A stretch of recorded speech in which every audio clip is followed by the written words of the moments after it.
રાધે રાધે મિત્રો. બીજા રાઉન્ડને એડમિશન માટેની પ્રક્રિયા આજથી આઈટી ડીસા ખાતે શરૂ થઈ ગયેલ છે, જેની અંદર આપ નવા ફોર્મ ભરી શકો છો.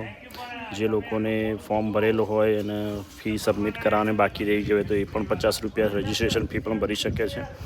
તે સિવાય આપને પ્રથમ રાઉન્ડની અંદર એડમિશન મળી ગયેલું હોય અને કન્સેન્ટ આપવાનું હોય બીજા રાઉન્ડમાં બીજા ટ્રેડ માટે જવા માટે, તો એ પણ તમે અત્યારે કન્સેન્ટ પણ આપી શકો છો.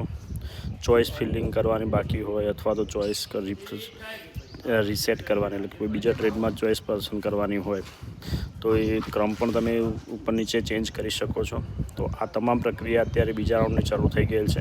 4 તારીખ સુધી આ પ્રોસેસ ચાલુ રહેશે. ત્યારબાદ મેરિટ પડશે અને એના પછી તમારે બીજા રાઉન્ડની અંદર કયા ટ્રેડમાં પસંદગી મળેલ એ વસ્તુ તમે જોઈ શકશો. વધુ માહિતી માટે આઈટી ડીસાનો રૂબરૂ મુલાકાત લેવી. ધન્યવાદ.